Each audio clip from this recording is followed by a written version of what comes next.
Take a minute, close your eyes, and imagine a world where everything is fair and everything is equal. And everybody pays their fair share, or doesn't pay. They don't pay anything. They keep all of their money. There is no tyranny of the wealthy. There is no wealthy. It's all fair and equal, in a very fair and equal fairness of equalness that is fair.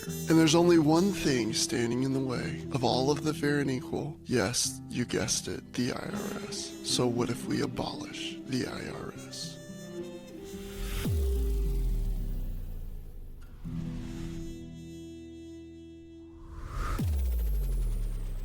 Hey, welcome to the Tax Talk Pro Show. I'm Josh, an EA with over 20 years experience in taxation. Yes, regardless of what the comments say, I actually do know what the flip I'm talking about. I'm glad you're here and you've joined me. We're going to talk about what happens if we abolish the Internal Revenue Service, the IRS, that three-letter word that you guys all hate. Let's get into it. So let's start with its parent, the Treasury. The U.S. Treasury Department is the parent federal agency over the IRS, the Internal Revenue Service. The Internal Revenue Service is the largest bureau specifically tasked with the collection of tax, and it's administering the Internal Revenue Code, or the IRC, under the Treasury Secretary's authority. Believe it or not. The IRS began as the office of the Commissioner of the Internal Revenue on July 1st, 1862, created by Congress and your favorite president, that's right, Lincoln, to fund the Civil War. It was originally named the Bureau of Internal Revenue before being officially reorganized and renamed the Internal Revenue Service in 1953. Let's talk about what would happen if the IRS were abolished today. First, let's go with number one. Taxes wouldn't magically disappear. I know that's sad, but they really wouldn't. The IRS doesn't actually create taxes, Congress does. If the IRS vanishes tomorrow, income taxes, payroll taxes, corporate taxes, they're still a law. The government would still legally be owed trillions of dollars. Someone else would have to collect that money, or the entire system collapses. So abolishing the IRS without changing tax law is like firing the referee, but keeping the rules. We don't want to just fire the referee. We want to actually think about what we need to do and change if we wanted to eliminate the IRS. And we'll get into some of that here in just a minute. Let's talk about number two. Massive revenue shortfall immediately. Believe it or not, the IRS collects 4 to 5 trillion, with a T, dollars per year. Without it, compliance would crater. Voluntary payments would drop fast. Federal revenue would fall sharply within months. The result? Bigger deficits and emergency spending cuts.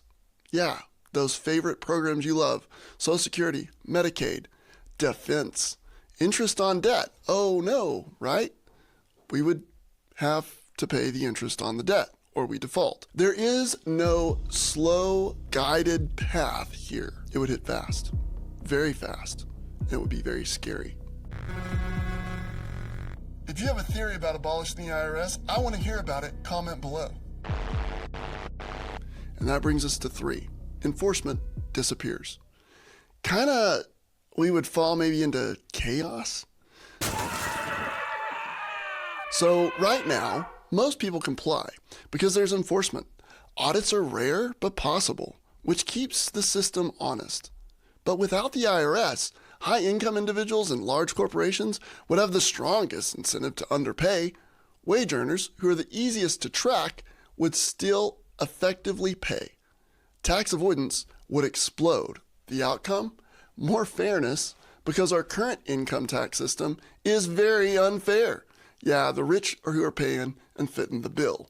You get rid of the IRS, the rich are going to be the first to lawyer up, and everybody else is going to be paying as a result. And here's the next thing that I want to point out. You get rid of the IRS and you still need a replacement enforcement. Realistically, one of 3 things would happen. Option A, we would create a new agency. Same job, new name. Similar staff, systems, and enforcement. Net effect, it's the IRS, but we just call it collect people's taxes. Did we change anything? Well, we spent a lot of money on new letterhead. Go team. Go team! Option B, shift to states or private collectors. Now, we already do the private collectors. There's a group that partners with the IRS, and when you owe a lot of taxes, those guys go after you, and it's terrible. We've tried it several times in the past, and their collections are generally awful compared to what the IRS collects. It's pretty much money not well spent. Let's talk about some other things that could happen. You could have patchwork enforcement, right? Because if it goes to the states, they're all going to enforce it a little bit differently. And that's going to make it definitely unequal in different states. You're going to have higher compliance costs, right? Because each state, if they're enforcing it, they may choose different rules. And they're definitely going to have more abuse and for sure more lawsuits, because then we're suing states and not just one federal system. And that takes me to option C, which would be radically simplifying taxes.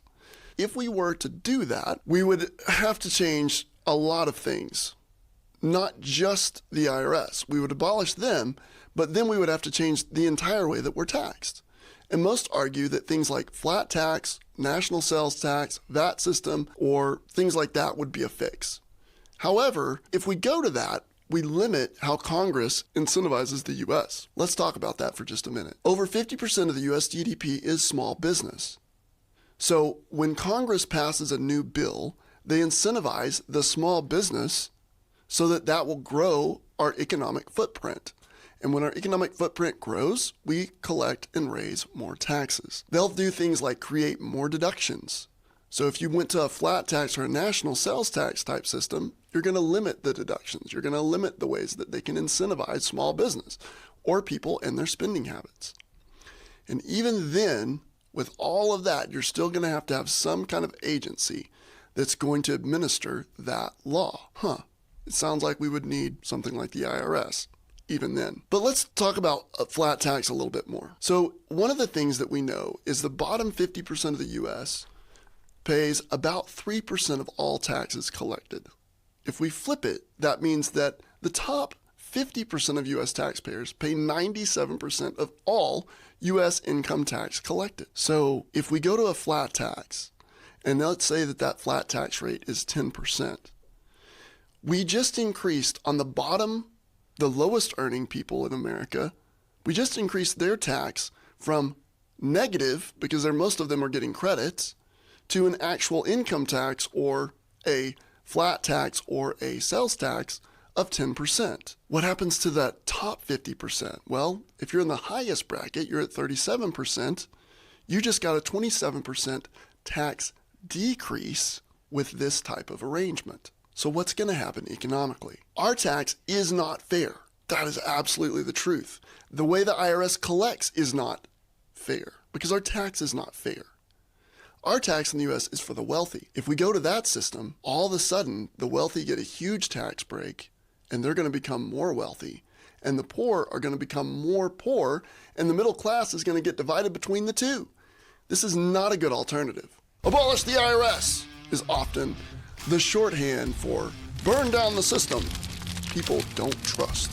The bottom line is, abolishing the IRS without replacing it, radically changing the taxes or radically changing the tax system would collapse federal revenue collection, increase inequality in who actually pays, force emergency fiscal measures, and end with a new IRS under a different name. Do we really want to abolish the IRS?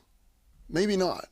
But perhaps we definitely should think about educating people as to what they're paying, how much their dollars are going to be taxed, and what that actually means. Also keep in mind, the government has to function, and a function of that government is tax revenue.